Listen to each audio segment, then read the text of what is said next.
Hello' ভাইটি ভণ্টিসকল, তোমালোক সকলোৱে গ্ৰামাৰ পঢ়ি আছা। কিছুমান স্কুলত পঢ়িছা আৰু কিছুমানে হয়তো এক্সট্ৰাকৈ টিউশ্যনো কৰিছা। তেও কিছুমান বস্তু তোমালোকৰ নুবুজাকৈ ৰৈ গৈছে। এনেকুৱা কিয় হৈছে বাৰু? কাৰণ তোমালোকে বস্তুবোৰ চিৰিয়েলি নপঢ়া।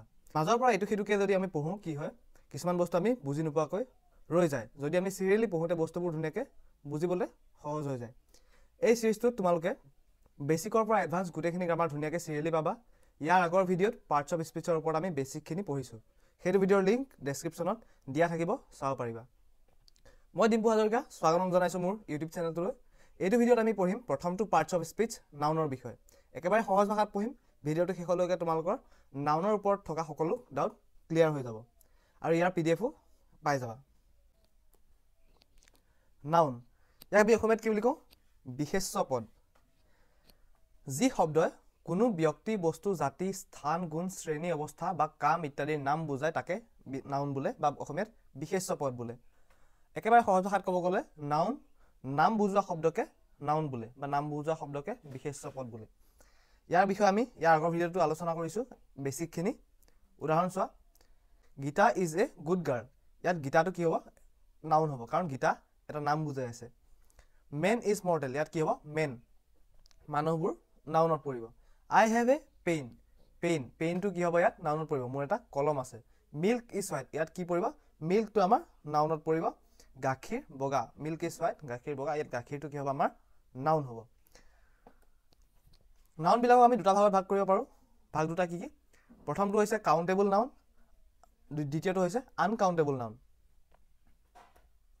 কাউণ্টেবল নাউন যোনবোৰ নাউনক 1, 2, 3 এনেদৰে হিচাপ কৰিব পৰা পাৰি বা গণনা কৰিব পাৰি, সেইবোৰকে আমি কি বুলি কওঁ? কাউণ্টেবল নাউন বুলি কওঁ। যেনে উদাহৰণস্বৰূপে ইয়াত কি দিছে? বয়, গাৰ্ল, বুক, বক্স, গট। বয় মানে ল'ৰা, গাৰ্ল মানে ছোৱালী, বুক মানে কিতাপ, বক্স মানে আমাৰ বাকচ, গট মানে ছাগলী। এইবোৰ আমি একোটাকে 1, 2কে গণনা কৰিব পাৰোঁ। মানে বয় মানে ল'ৰা, হয়নে? মানে এটা ল'ৰা, দুটা ল'ৰা আমি এনেকৈ গণনা কৰিব পাৰোঁ। সেইবোৰ কিহত পৰিব? কাউণ্টেবল নাউন, যাক আমি গণনা কৰিব পাৰোঁ। এইখিনিতে এটা নোট কৰিবলগীয়া কথা, কাউণ্টেবল নাউনৰ আগত এটাক বুজাবলৈ কি ব্যৱহাৰ কৰা হয়? এ, এন আৰু দা ব্যৱহাৰ কৰা হয়। আৰু এটাতকৈ বেছিক বুজাবলৈ নাউনৰ পাছত কি ব্যৱহাৰ কৰা হয়? এছ বা ES যোগ কৰা হয়। উদাহৰণস্বৰূপে ইয়াত ধৰিলে বয়টো এটা কাউণ্টেবল নাউন। বয় মানে এজন ল'ৰাক বুজাব, আৰু আমি ইয়াৰ পিছত যদি এছ এটা লগাই দিওঁ, বয়ছ হৈ যায়, কি হ'ব? সেইটো বহুতক বুজাবলৈ, এটাতকৈ বেছিক বুজাবলৈ আমি বয়ছ ব্যৱহাৰ কৰিম। নেক্সট আহিলে আমাৰ আনকাউণ্টেবল নাউন। যিবোৰ নাউনক 1, 2, 3 এনেদৰে গণনা কৰিব পৰা নাযায়, মানে 1, 2, 3, 4কে যোনবোৰ নাউনক আমি গণনা কৰিব নোৱাৰোঁ, তেনেবোৰ নাউনকে কি বুলি ক'ব? Uncountable noun. যেনে ইয়াত উদাহৰণ কি দিছে? মিল্ক গাখীৰ, ৱাটাৰ পানী, চুগাৰ চেনি, বিউটি সৌন্দৰ্য, অনেষ্টি সততা। আমি এইবিলাক 1, 2কে হিচাপ কৰিব নোৱাৰোঁ। গাখীৰ বা পানী লিকুইড জাতীয় বস্তুবোৰ হওক, তোমালোকে এতিয়া ভাবি আছা চুগাৰ চেনিটোতো আমি গোটা গুটি এটা দুটাকৈ গণনা কৰিব পাৰোঁ, কিন্তু আচলতে চাব গ'লে আমি কেতিয়াবা চেনি জানো এটা দুটাকৈ গণনা কৰোঁ? নকৰোঁ। নিমখ গণনা কৰোঁ জানো? তেনেকৈ নকৰোঁ। আটা, তেনেকুৱা ধৰণৰ বস্তুবোৰ যদিও গোটা গুটি হয়, কিন্তু ইমানেই সৰু, তাক 1, 2কে গণনা কৰা আমাৰ কোনো অৰ্থ নাই। তেনেকুৱাবোৰকো আমি কিহত ধৰিম? আনকাউণ্টেবল নাউনত ধৰিম। নোট কি এতিয়া? আনকাউণ্টেবল নাউনৰ আগত এ আৰু এন ব্যৱহাৰ নহয়। এই আনকাউণ্টেবল নাউনৰ আগত কেতিয়াও এ বা এন ব্যৱহাৰ নহয়। আৰু আনকাউণ্টেবল নাউনৰ পাছত এছ বা ES যোগ নহয়। এছ বা ES যোগ নহয় মানে কি? আনকাউণ্টেবল নাউনৰ কোনো প্লুৰেল ফৰ্ম নাথাকে। এছ বা ES যোগ নহয় মানে প্লুৰেল নহয়। মানে এটা বুজাবলৈ যেনেকৈ আমি বয়ছ এছ এটা যোগ কৰিছিলোঁ, ইয়াত তেনেকৈ এইবিলাক নাউনৰ ক্ষেত্ৰত আমি এছটো যোগ কৰিব নোৱাৰোঁ, মানে বহু বচন কৰিব নোৱাৰোঁ। অসমীয়াত ক'ব গ'লে ছিংগুলাৰ নাম্বাৰ মানে এক বচন, প্লুৰেল নাম্বাৰ মানে বহু বচন। আমি আনকাউণ্টেবল নাউনবোৰক বহু বচন কৰিব নোৱাৰোঁ। ক্লাছিফিকেশ্যন অফ নাউন, বিশেষ্যৰ বিভাগ। নাউনক তলত দিয়া ধৰণে 5টা ভাগত ভাগ কৰা হৈছে। প্ৰথমতে আমি দুটা ভাগ পালোঁ, কি কি? কাউণ্টেবল আৰু আনকাউণ্টেবল। এতিয়া আৰু বিশেষ্যৰ বিভাগ আকৌ কেইটা থাকিব? ইয়াত বেলেগকৈ 5টা ভাগত ভাগ কৰা হৈছে। সেই 5টা কি কি? প্ৰপাৰ নাউন, নামবাচক বিশেষ্য, কমন নাউন, জাতিবাচক বিশেষ্য, কালেক্টিভ নাউন, সমষ্টিবাচক বিশেষ্য, মেটেৰিয়েল নাউন, বস্তুবাচক বিশেষ্য, এবষ্ট্ৰেক্ট নাউন, গুণবাচক বিশেষ্য। এই প্ৰতিটোৰে বিষয়ে এতিয়া আমি একোটাকৈ পঢ়িম। প্ৰপাৰ নাউন, নামবাচক বিশেষ্য। অসমীয়াত অৰ্থটো চালেই তোমালোকে ভালকৈ বুজিয়ে পাবা। নামবাচক মানে কোনোবা বস্তুৰ যদিহে নাম থাকে। চোৱা, যিবোৰ নাউনে কোনো নিৰ্দিষ্ট ব্যক্তি, বস্তু, ঠাই, নদ নদী, পৰ্বত পাহাৰ, নগৰ চহৰ, দেশ মহাদেশ আদিৰ নাম বুজায় তাকে প্ৰপাৰ নাউন বোলে।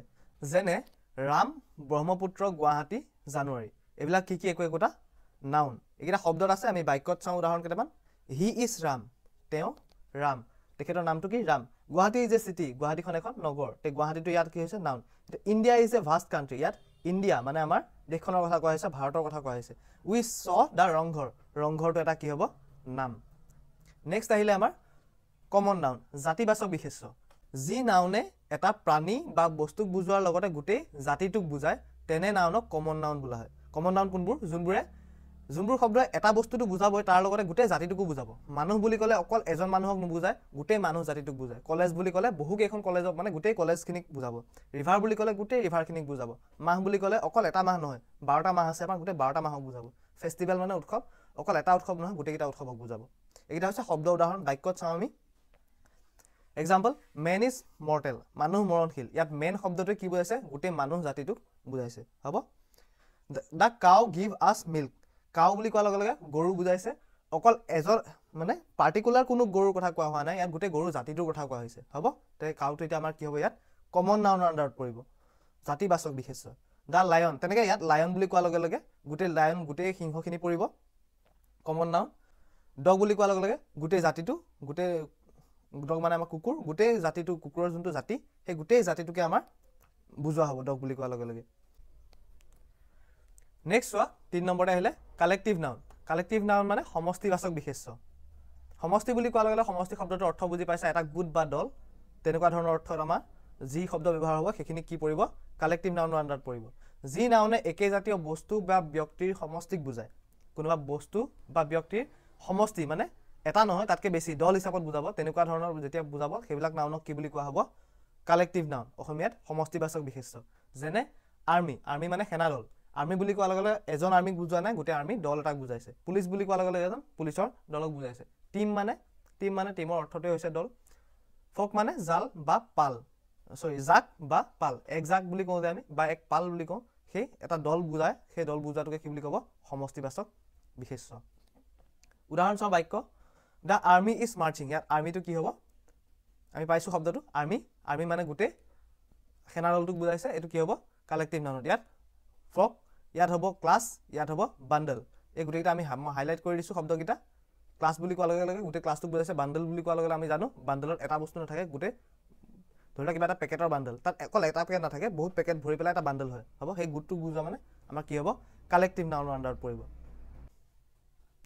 এইখিনিতে এটা কথা কৈ দিওঁ আমি পিডিএফটো কেনেকৈ পাম এই যিখিনি পঢ়ি আছোঁ পিডিএফটো পাবলৈ মোৰ এই ইনষ্টাগ্ৰাম পেজটো ফ'ল' কৰি ল'বা ইয়াত মেছেজ দি দিবা ফ'ল' কৰি হোৱাটছএপ নাম্বাৰটো মেছেজ দি দিবা আৰু টপিক মানে আমি যোনটো বিষয় আমি পঢ়ি আছোঁ এতিয়া তোমাক লগত ধৰিলে নাউনৰ বিষয়ে পঢ়ি আছোঁ নাউনটো লাগে তে হোৱাটছএপ নাম্বাৰটো তলতে নাউন বুলি লিখি দিবা মই পিডিএফটো ধুনীয়াকৈ দি দিম নেক্সট আহিলে আমাৰ মেটেৰিয়েল নাউন বস্তুবাচক বিশেষ্য যি নাউনে কোনো বস্তুৰ উপাদানক বুজায় তাক কি বুলি কোৱা হয় মেটেৰিয়েল নাউন বোলে যেনে গ'ল্ড সোণ চিলভাৰ ৰূপ সল্ট নিমখ মেটেল মানে ধাতু উড মানে কাঠ মিল্ক মানে গাখীৰ এনেকুৱা ধৰণৰ শব্দবোৰ যোনবোৰে কিবা এটা বস্তু বুজাই আছে তেনেকুৱাবোৰ শব্দ কিহত পৰিব বস্তুবাচক বিশেষ্য মানে মেটেৰিয়েল নাউনৰ আণ্ডাৰত পৰিব হ'ব ইয়াৰ উদাহৰণ চাওঁ milk is an ideal food the table is made up of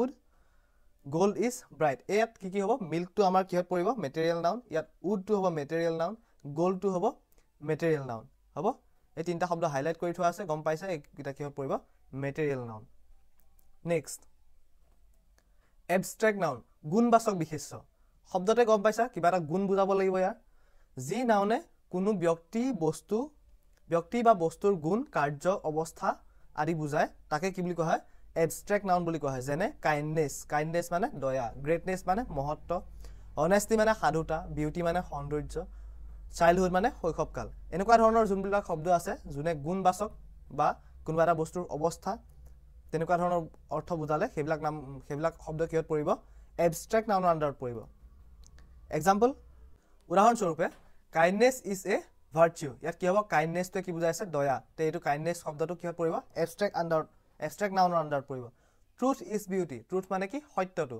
তে সত্যটো কি হ'ব আমাৰ এবষ্ট্ৰেক্ট নাউনত পৰিব The days of childhood are happy. Childhood মানে আমি পাইছোঁ এইটো শৈশৱকাল তে চাইল্ডহুডটো আমাৰ কিহত পৰিব এবষ্ট্ৰেক্ট নাউনত পৰিব নাউন আমাৰ ইমানতে শেষ হৈছে কিন্তু এতিয়াও আমাৰ কেইটামান বহুত ইম্পৰ্টেণ্ট পাৰ্টছ অফ স্পীচ পঢ়িবলৈ বাকী আছে ইয়াৰ আগৰ ভিডিঅ'টোত আমি গোটেইকেইটা পাৰ্টছ অফ স্পীচৰ বিষয়ে বেসিক্সখিনি পঢ়িছোঁ যোনে চোৱা নাই ডেছক্ৰিপশ্যনত লিংকটো থাকিব ভিডিঅ'ৰ চাই ল'ব পাৰিবা নেক্সট পাৰ্টছ অফ স্পীচটো আমি পঢ়িম ভাৰ্ব যোনটো বহুত বেছি ইম্পৰ্টেণ্ট হয় আমি টেন্স পঢ়িলে ইয়াৰ দৰকাৰ হ'ব ভইচ চেঞ্জতো দৰকাৰ হ'ব নেৰেশ্যনতো দৰকাৰ হ'ব আগলৈ তোমালোকে ইয়াৰ বিষয়ে পাবাই ভইচটো ভাৰ্বটো আমাক লাগিব বহুত ইম্পৰ্টেণ্ট হয় তো স্ক্ৰীনত দেখি থকা ভিডিঅ'টো ক্লিক কৰি পেলাই তোমালোকে নেক্সট ভিডিঅ'টো ভাৰ্বৰ বিষয়ে পঢ়িব পাৰিবা আজিলৈ ইমানে ধন্যবাদ